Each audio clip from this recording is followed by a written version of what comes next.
Good afternoon, ladies and gentlemen. I hope we're having a good day. My name is Chichi again, and I'm going to talk about smart healthcare system in Nigeria.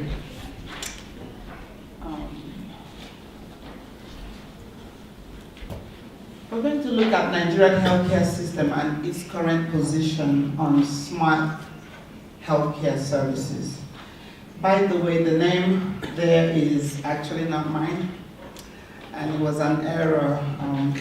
I am the COO of Americare Medical Distributors. The young man is not available, so I'm doing it on his behalf. And that's my credentials and my outline. I'm going to go to the background of Nigeria. Nigeria is a federal republic, a country with 36 states, plus a capital territory, which is the main capital, comprising of 774 local governments with an elected president and a bicameral legislature. The Senate President is the head of the federal legislature, and our National Assembly is made up of the Senate House of Representatives, the state level, and the state houses of assembly. This is the capital of, this is the map of Nigeria as a whole. It's a very big country. Like I said, with 36 states. Our population in 2016 was said to be 185 million. And that was in 2016, so by now you can imagine how much we have grown. We have a high debt rate. If you look at my presentation, in 2017, per every 1,000 of under 5 children, there is 100 deaths per every 1,000. And between 15 and 60 years old, we have the ratio of 372 and 333. If you look at our total expenditure rates, we have a very high expenditure rate in Nigeria. It's known that a lot of Nigerians are known to travel outside of the country for healthcare services. So we have a very high medical healthcare expenditure, especially outside of the country. The total expenditure of our health as of 2014 is percentage of our GDP is 3.7. That is very high. The source of my information is from World Health Organization. In 2017, the country had a budget of 7.289 trillion. Out of that, as you can see, 4.70% of that was allocated to the health care system. Very, very poor for a nation with over 185 million people. In 2017, our health budget is one of the lowest in the last 10 years. So as we're getting older, it should be that the budget is increasing. However, in the last few years, it has been that the budget has been decreasing.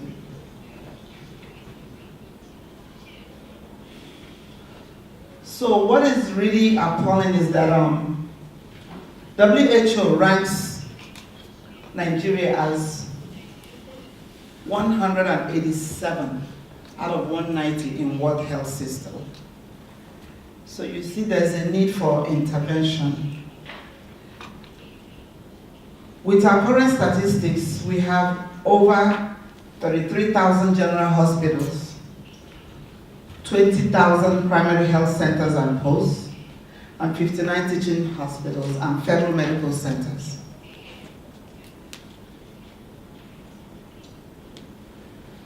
The estimate is that about 30,000 Nigerians spend 1 billion yearly on medical tourism in areas like cardiology. Any issue that has to do with cardiology, orthopedic, renal dialysis, you find out that chances are many people want to take care of that outside of the nation. However, I must say that in the recent few years, a lot of hospitals are taking that up on themselves. Private hospitals are doing really good. Federal government is pulling in some effort too, but I really believe that the private hospitals are taking the bull by the horn. They're opening up a lot of dialysis centers. They're opening up a lot of hospitals. Some of those hospitals may, in some instances, be doing much better than government-owned hospitals. And that's because some of these private hospitals take the time to actually invest a lot of money into these facilities. The healthcare sector in Nigeria is quite broad and complex, and that includes primary, secondary, and tertiary healthcare. I'm going to go back to when you. How do I go back?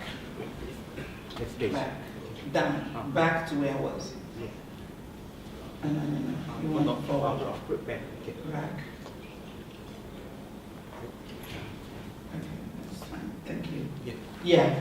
So actually, that in Nigeria, the way the healthcare system is actually formed is we have the primary, secondary, and tertiary healthcare. So your first point of contact will be your primary healthcare, and if need be, they will refer you to a secondary healthcare, and if they need be, you go to a more specialized service, which will be your tertiary healthcare.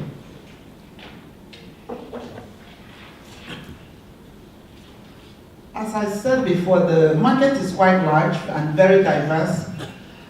We have the chain of distributorship in Nigeria actually comprises of your manufacturers, which in most cases, you rarely find manufacturers of medical devices in Nigeria. I mean, you find people taking care of the consumables, but not in a high degree. Most of our equipment that we use, including the consumables, are usually purchased outside of the nation.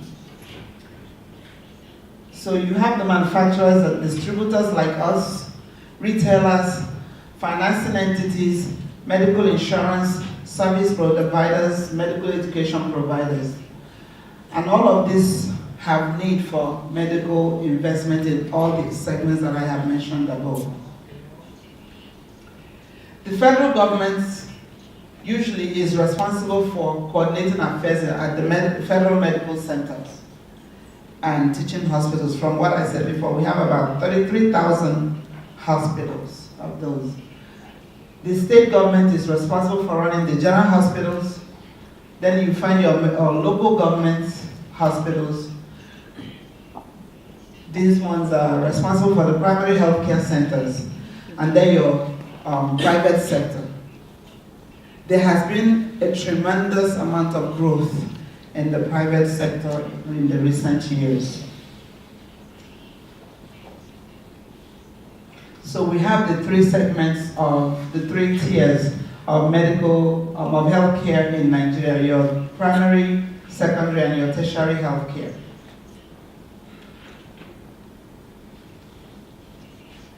Financing in this area of healthcare in Nigeria is a combination of tax revenue, which usually comes from the sale of oil.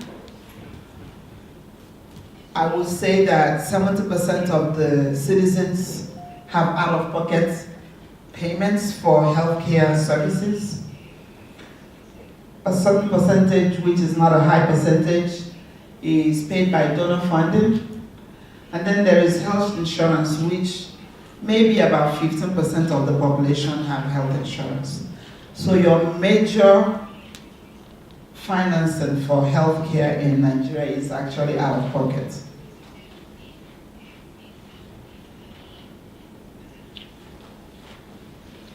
So this is where we come in because medical equipment procurement is a big process in Nigeria. It's a very long process, it's a more detailed process, but in most cases, some of these processes are skipped by the procurement entities.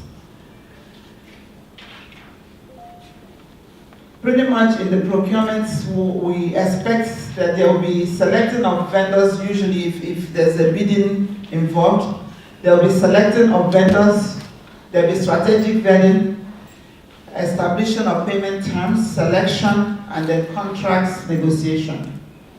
Eventually the final purchasing of these equipment. Most times this process is not followed the way we have it. Simply because a lot of people are not interested in how to carry out the entire process, and they skip a lot of them. Most times what their interest is their own personal interest.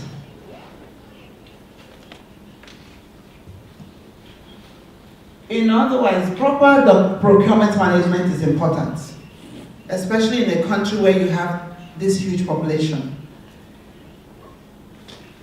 If we don't do it properly, a lot of times you find out that organizations spend most of their money in purchasing the wrong things. For instance, you find a hospital that puts out a tender for MRI equipment.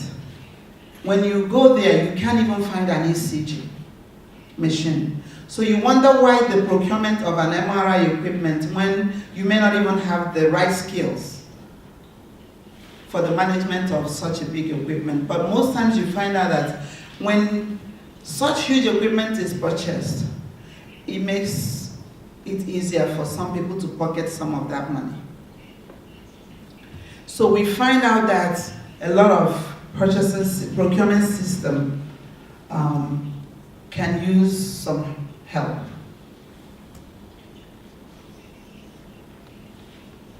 So the procurement cycle supposedly is the planning should be, the right way should be the planning, requirements definition, we tender sources, it's evaluated and selection is done, and then award the contract, and that contract is managed. We have noticed that in some cases, you may tender the source, but the evaluation may not work the right way. So they jump this and award to relatives as opposed to based on who earned, based on earning. They're assuming that you're the one that earned the award. So these are part of the reasons why smart healthcare is struggling in a nation as big as that. So when we look at what smart healthcare is, and we find out that a lot of is technology that leads to better diagnostic tools, better treatment, and at the end of the day, there's improvement of quality of life. But when we are struggling with the procurement of those equipments, it becomes a little difficult to have the smart healthcare function in the right way in the country. So your concepts like electronic health, mobile health services are struggling. Electronic record management are struggling. Smart home services and intelligence and connected medical devices are not things of the present. Nationally, the quality of healthcare services has improved in the last few years, but a lot of work still needs to be done. A lot of intervention is still needed. There's still traditional healthcare is still the leader in our healthcare system. We need improvements in the quality of the type of healthcare that is given to the communities, to the citizens of the country. Clinical research, you cannot do clinical research without the right devices, the right devices for them. So you find out that the population is growing. There's slight improvement in healthcare services, and yet there is still a slack in the area of smart healthcare, because for the most part, the procurement of these devices that are needed for smart healthcare are yet to become a reality in most of the hospitals. So what are the challenges? There are lack of adequate technical know-how. There's absence of smart healthcare devices, diversion of funds meant for medical supplies. Like I was saying earlier, in a lot of instances, funds are diverted to other areas in hospitals as opposed to buying the right medical equipment that the caregivers need to carry out their day-to-day activities in the hospitals. There's still poor inventory management. You come to some hospitals, they don't even know what they have. Whereas if we had the right devices to keep inventory in hospitals, it would make it easier. So you find out that where there is no knowledge of what inventory that are already in existence, they keep buying probably the wrong devices over and over again. If you're one of those that distributes equipment like we do, there's always usually delay in release of fund. A lot of times there is lack of standard operating, lack of SOPs for key procurement activities. Inadequate storage facilities even in the hospitals at all levels.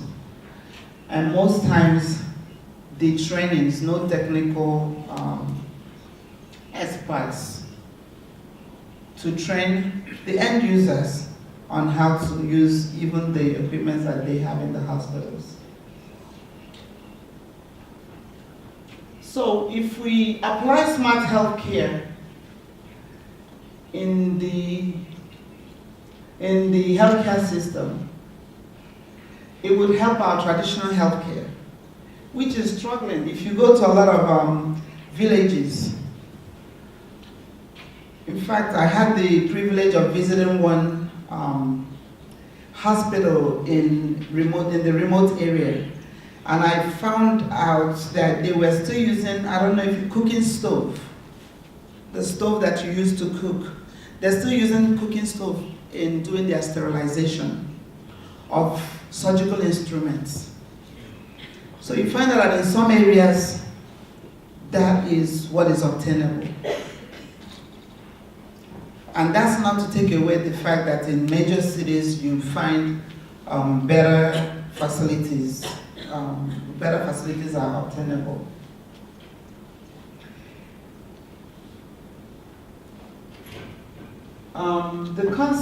This concept is what our issue is, to have emergency response. In a lot of instances, people will be in an emergency situation, but to receive emergency response is a problem. If it's not the roads, sometimes it's getting the information to the right entities. There's one struggle or another. It's the gadgets, is the doctors to get them from one location to where the need is also a challenge.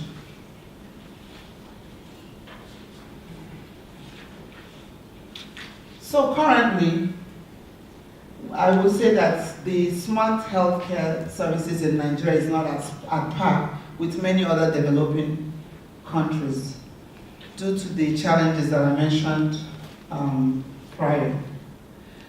There's a rapid growth of population, so the traditional healthcare is completely overwhelmed.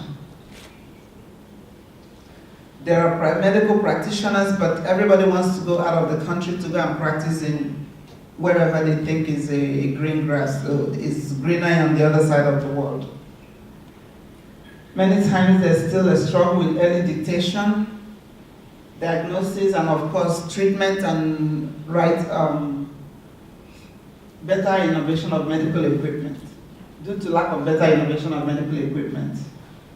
Sometimes you find patients receiving wrong medications or wrong diagnosis, especially if you have the wrong tool. You're not going to be able to come up to the right result. Like I said, in some remote areas, receiving adequate healthcare is also a struggle. With limited resources and ever-increasing demand, traditional healthcare can actually use help of smart healthcare.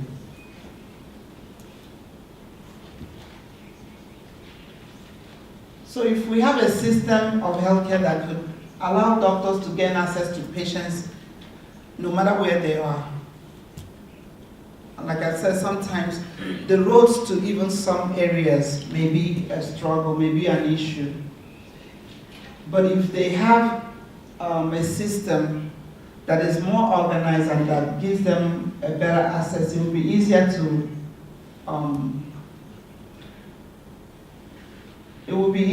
achieve a better healthcare service in the country. Sometimes the problem people have is also the cost. In a place where health insurance is only obtainable by a real small percentage, most other people have to pay out of pocket. So it's not usually always that the affordability is possible for some people.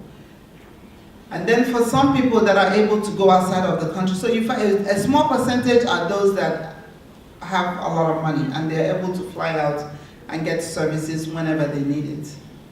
But a greater percentage are people that are in the country but pay out of pocket. So you find people really, there's still no balance.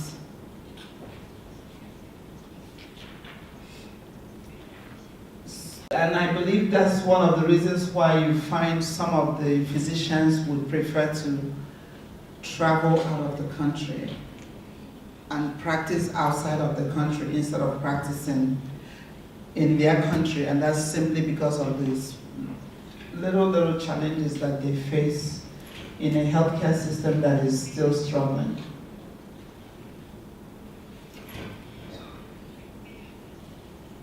Like I said, the healthcare system has improved just a little bit in the last few years. But in this dispensation of evolving technology, there is still a continuous effort. The federal government is doing the much they can, but we're dealing with an overwhelming population. The private sector, like I said earlier, has made a significant achievement even in the areas of telemedicine, and they are complementing the efforts of the federal government. For us that are distributors, we purchase equipment from outside of the country, we would prefer to actually have some of these manufacturers set up some of their factories in Nigeria. And yet we have an issue of electricity. That's the area that we struggle. So we end up buying almost everything from outside of the country, which in turn makes the products come in a little more expensive than it would have been if we were even able to do a percentage of that assembling, even if it was assembling within the country. There are some equipments that can be manufactured, brought into the country in parts, and we can even do the assembling in Nigeria. The struggle we have is electricity, but we're promised by the current government, which we just handed over maybe a week ago, that electricity is going to become a lot better in the next 4 years that they will be in government. So we're looking forward to that, because all of that will help the smart healthcare system that we're hoping will become a reality.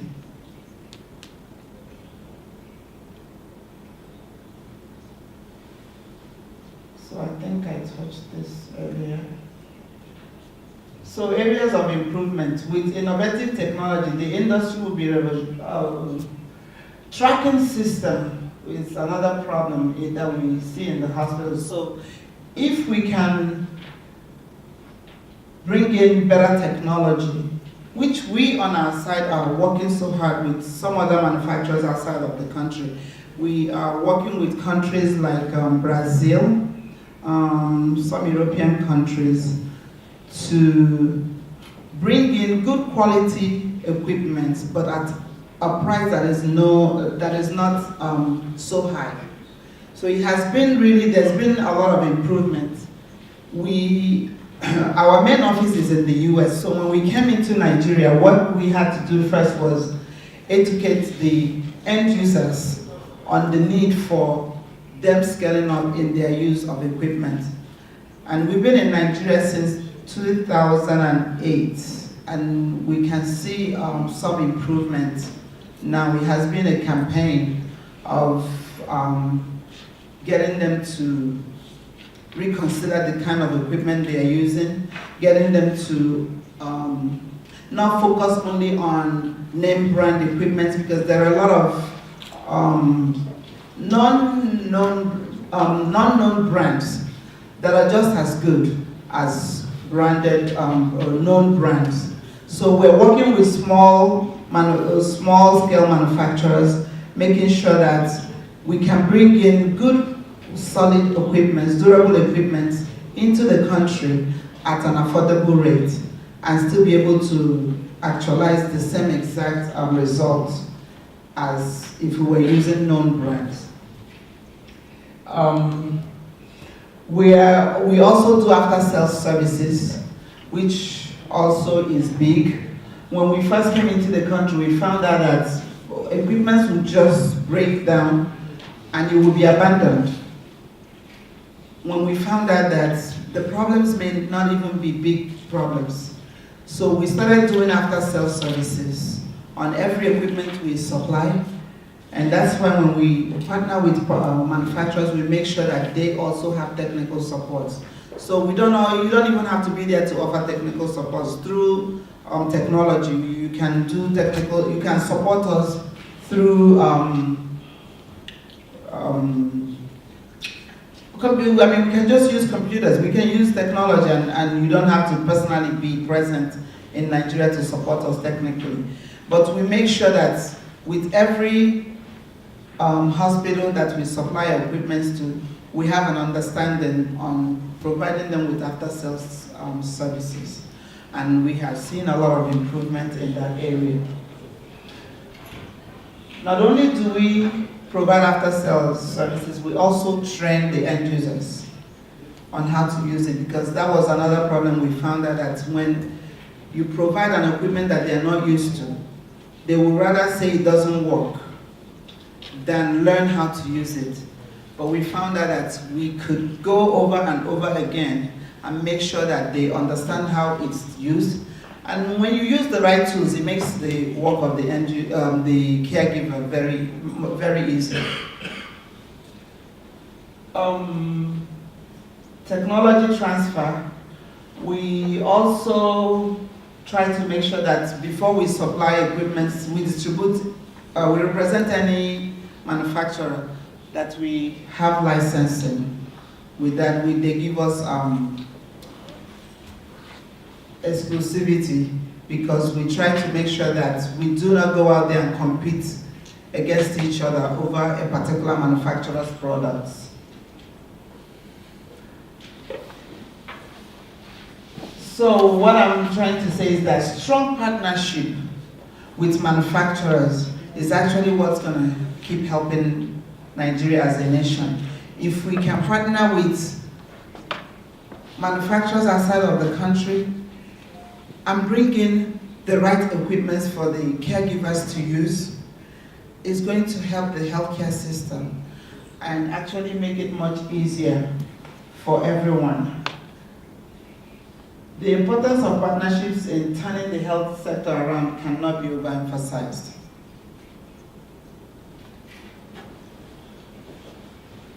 Thank you, and I'll take questions.